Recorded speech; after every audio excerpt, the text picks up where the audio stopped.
Today we're going to present about endangered species, and this is our group member. So let's start by defining what we mean when we talk about endangered species. An endangered species is one that is at risk of extinction due to a significant decline in population numbers or the loss of its natural habitat. These species are classified as endangered, vulnerable, or critically endangered depending on factors like population size, habitat degradation, and other threats. Now that we understand what endangered species are, let's delve into why protecting them is so crucial. Biodiversity, the variety of life on Earth, is the foundation of healthy ecosystem. It maintains ecological balance, ensuring that different species and their interactions work together to sustain life. But it's not just about nature. It benefits us in multiple ways. Biodiversity supports human health, food security, and even has cultural and spiritual significance for many communities worldwide. So what's the current state of endangered species?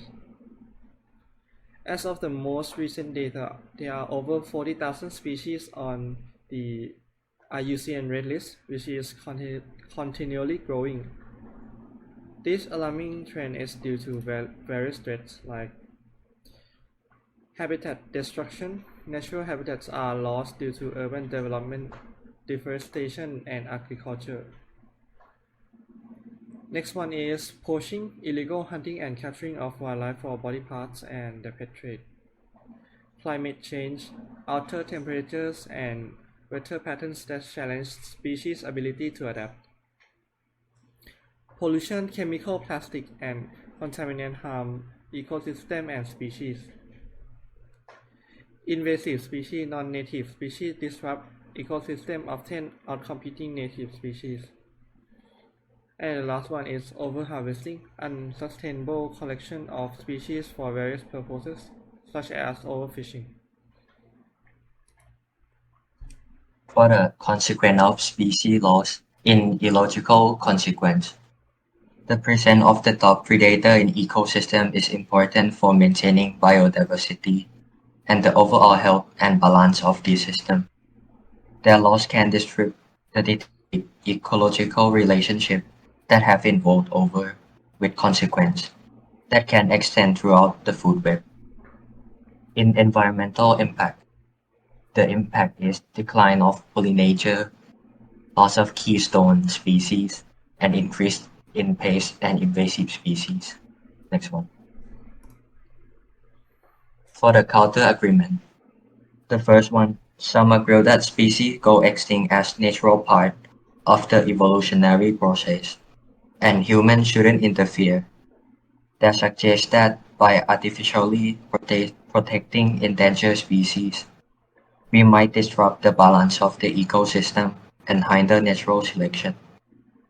The second one is focus on charismatic species. When we try to protect endangered animals, we often tend to concentrate on charismatic species like pandas and tiger. These animals get a lot of attention and money, while other less eye-catching species that are still very important in nature might be forgotten. And the last one is invasive species. When we try to protect animals in danger and disappearing, we might accidentally make things worse by letting other unwanted animals take over. For instance, if we bring in animals from outside to eat the invasive species, it can cause problems we didn't expect. Next one. To make a difference today, the solution of the endangered animal is habitat protection and restoration. Preserving and restoring natural habitat is essential for many endangered species. This includes creating and maintaining protection areas. Education and awareness. Raising awareness about endangered species and their importance in ecosystem can foster support for conservation efforts. Public education can lead to behavior change that benefit wildlife. Funding and support. Government, non-government organizations should support in this problem. The last one is community involved. Engaging local community in conservation effort can build support and help address human-wide conflict. Thank you.